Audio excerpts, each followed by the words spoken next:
Hello, everyone. So welcome to the last revealed, technically, of this series. I've had so much fun doing these interviews. I probably will do more in the future. So if you have enjoyed them, keep an eye out for future revealed, because I have really enjoyed interviewing people who didn't think they were X-Men, but then realized they were X-Men and what that has created for them. And my last interview is one of my most favorite all-time people on the planet, Miss Ashley McCaughey. And I have known Ashley for a while. We actually work together, but we also are fellow X-Men. And Ashley is also one of those people who really didn't know she was an X-Men until she realized, like, denied it, that she might be an X-Men. dynamically. And I actually knew her and worked together with her first before we personally knew each other. And you would always make these comments about like how things didn't apply to you. And I would just inside laugh because I knew one day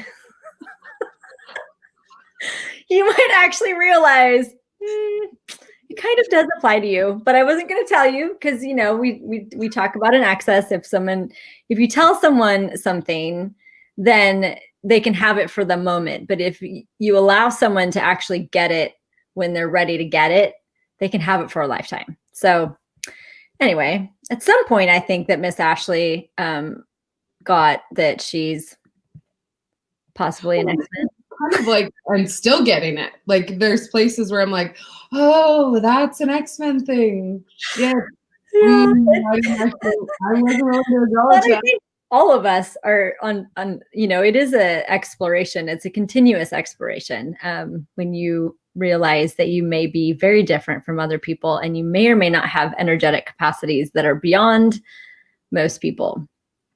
And just before we begin, one of the funniest things was when we first started working together, I was like, look, I knew you were an X-Men before you knew you were an X-Men because you could actually follow me in a conversation, which for people who are not X-Men, they have a little bit harder time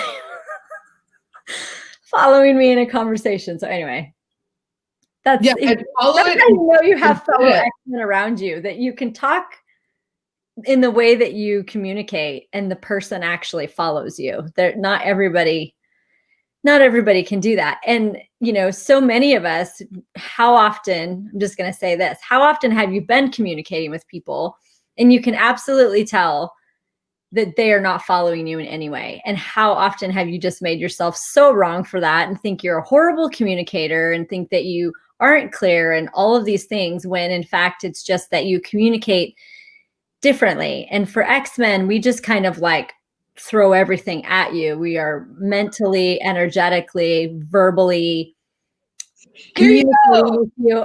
It's like turn on the fire hose and deliver. And so for a lot of people, it's like they don't know what's happening to them.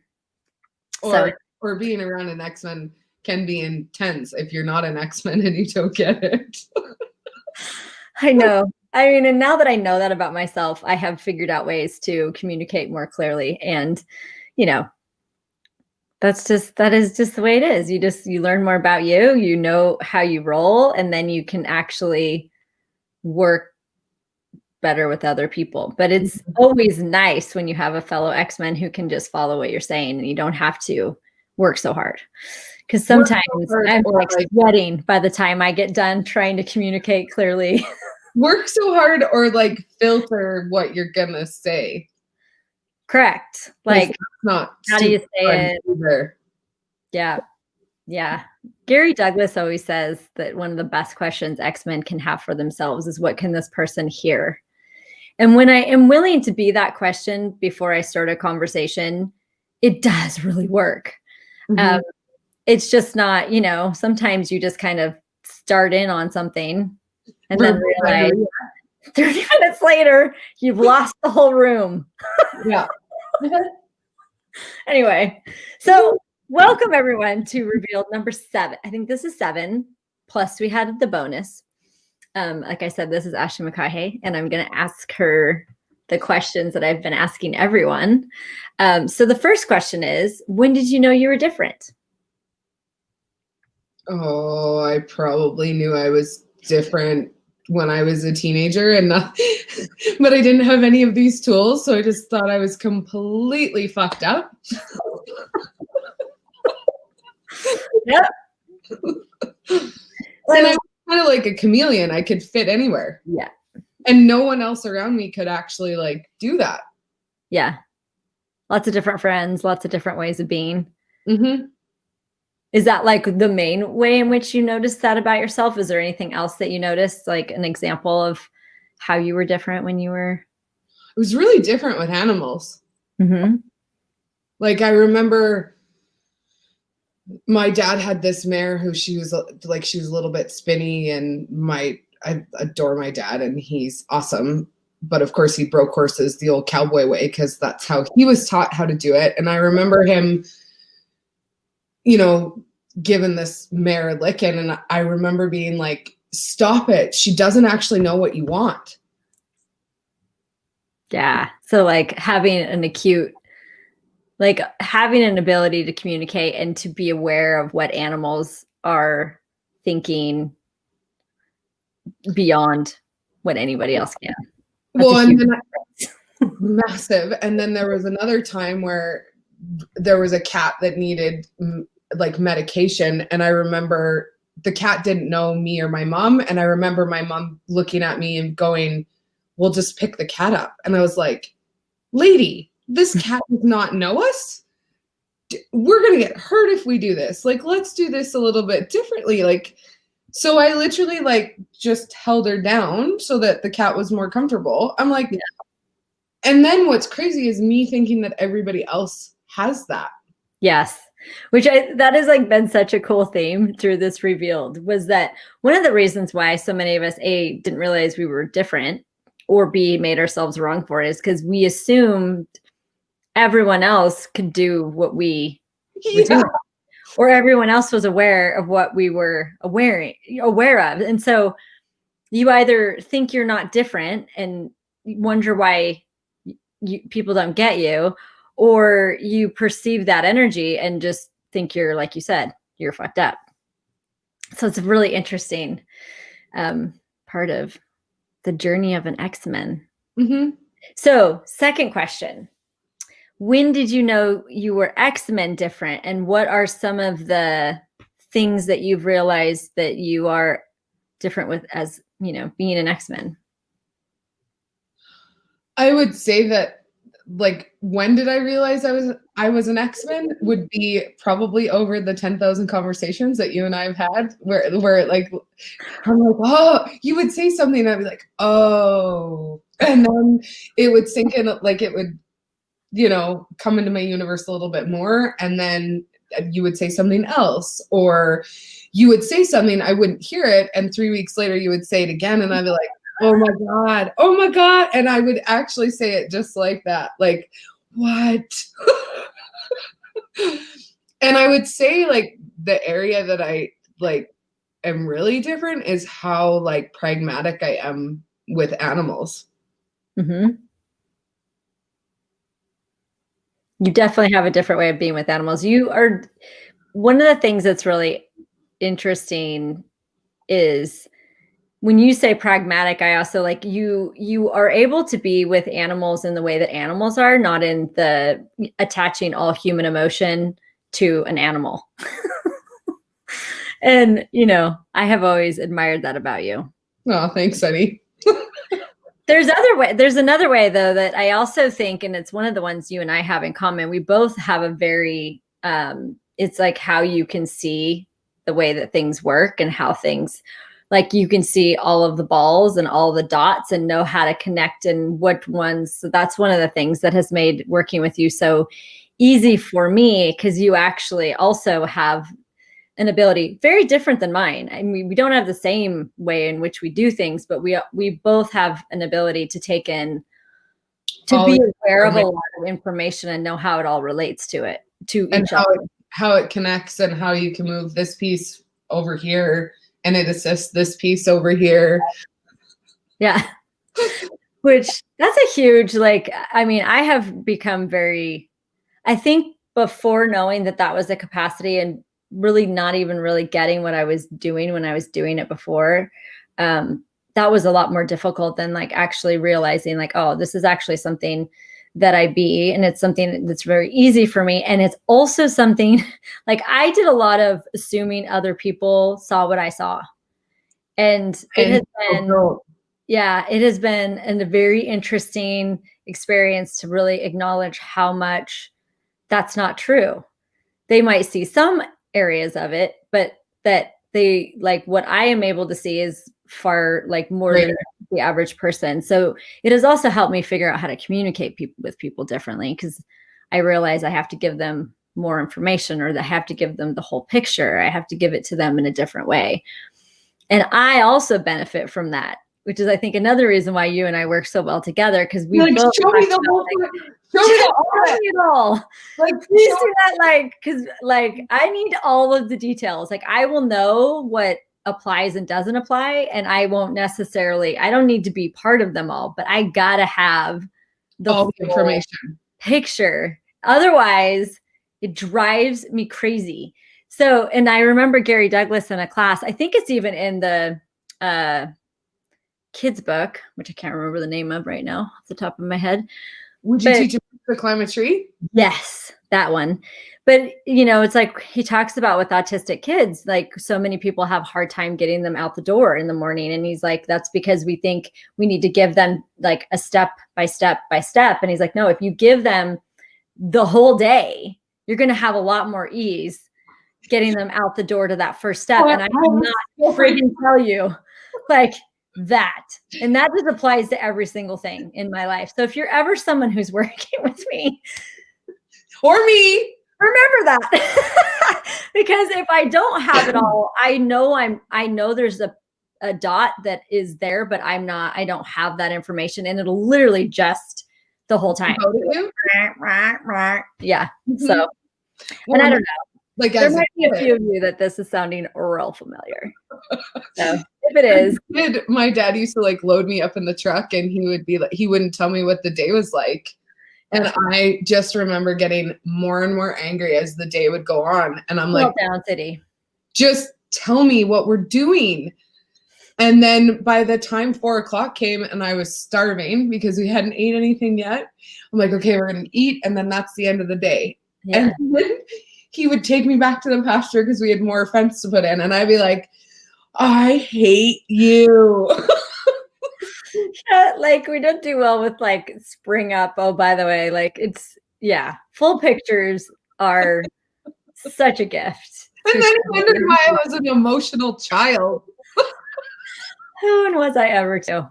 Like, I'm an emotional adult. Like, I will have, not emotional, but like when that is going on and you're aware that it's going on, it creates such a intense vibration in your world that eventually I will have I call them autistic meltdowns. I had a really big one this summer, actually, on a mountain.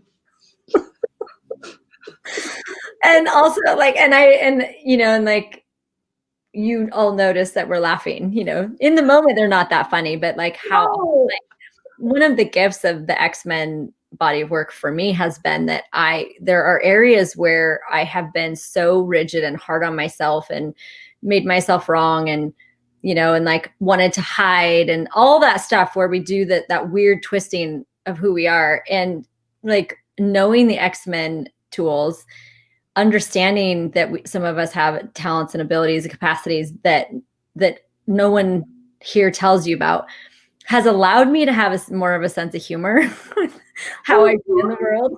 Which is such a gift. I mean, I came off that mountain and I literally, it was intense. And I have, like, I've never sobbed like that before in my entire life, which was a complete autistic meltdown. And I remember coming down off the mountain and my legs were shaking and I was just sweating. It was hot. And I struggled to get down the mountain the whole entire way. And I got my horse in a spot where I didn't have to work real hard to get on him. And my dad's like, are you okay, Ashley? What's going on? I'm like, look, I just need a cigarette and an orange pop and I'll be okay. So I got my cigarette and my orange pop And I got less than a mile down the road and I like sent a video to Kara and I was laughing at myself. Whereas before, without the Xmen tools, I would have literally judged the fuck out of myself for a very long time. And I'm like, no, I was just aware of like how my dad was freaking out and my brother and his girlfriend, and horses are having a hard time keeping their feet underneath them. Like, to say that I'm not aware of the horses, like that's probably what the freak out was. You were the one working out all the freak out in the horses world. Like, yeah. Okay, I'll take it and I'll like have a total meltdown and then we'll all be fine. Yep.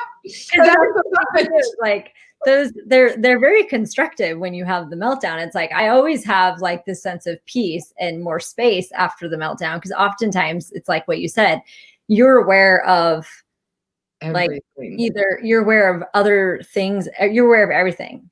And present, and future. Yeah. Well, yeah, there's no past, present, or future either. You're just aware of all of it. Mm-hmm. So the third question, and we've kind of already been talking about it, but I will just say it, is knowing what you know about you as an Xmen now, what has that revealed to you about you? That I'm actually not as fucked up as I think I am, and that I have far more capacities than some days I'm actually willing to acknowledge. Yeah. Cool. Yeah. And like we already talked about, like it allows you to have a little bit more ease and space and allowance for yourself. One of the other interviews, we talked about that as well. It's like how much have you been willing to have allowance for yourself where you're weird and quirky and odd? You know, like so I think many of us haven't had allowance, you know? Well, because for me, like I don't fit anywhere in this reality if I'm going to look at all my Xmen capacities and abilities. Yep. So before, without these tools, I just like, I don't fit. Like it doesn't. And then I just judge the fuck out of myself. Yeah. It's not that I don't fit and what can I create? It's that I don't fit. I'm like real wrong. Yeah. Like, how can I fix it? Which is, you know, how most people do things here in this reality. So there's got to be something wrong and I must be a problem. Yeah. I got to fix it. Yeah. Yeah. Which is not true. There's nothing about me that needs to be fixed. Correct. I just need to acknowledge my capacities so I can have more of them. And some of them are just weird and crazy and bizarre and unique to you alone. And that's okay. Yeah. Yeah, totally. So, well, thank you, Miss Ashley, for tying up our 7 days of Xmen Revealed. As I said, this was like incredibly fun for me. So my sense is that I will be creating another one. Yeah. And I'll be having more people on because there's a lot of us out there. And, you know, what would it take for you to have more ease with you? And if any of these videos like piqued your curiosity, made you feel a little bit more free and peaceful with how you've been in your life, if the Xmen tools at all seem interesting to you, I would so recommend. There's like lots of facilitators. You can go to www.accessconsciousness.com/Xmen, and it'll give you information about the kinds of classes that facilitators facilitate around the globe. It will also give you information about actual classes going on currently with different facilitators. I personally have a Xmen Disabilities or Abilities 2-day class coming up at the beginning of December, which I'm super excited about. And as I said before, it's like, I get so excited about these classes because, you know, every person that shows up to them is so uniquely who they are. And it's so fun for me to see all the Xmen start to show up and really reveal themselves. Like, it's like we're all coming out of the closet. And there's something about this time period in history that is allowing so many more Xmen to show up, to have more freedom saying, yeah, like I'm weird. I'm going to fly my freak flag. And literally, what could I create with it? Yep. So anyway. And if you've taken an Xmen class before, just know that the more Xmen classes you take, the more of you gets revealed. Totally. How many have I taken with you, Kara? Like Like 3 or 4. Plus there's calls and things like that. So definitely check it out. And I invite you to find you as an Xmen. Me too. Thanks, Ash. We'll talk to you all very soon. Bye, guys.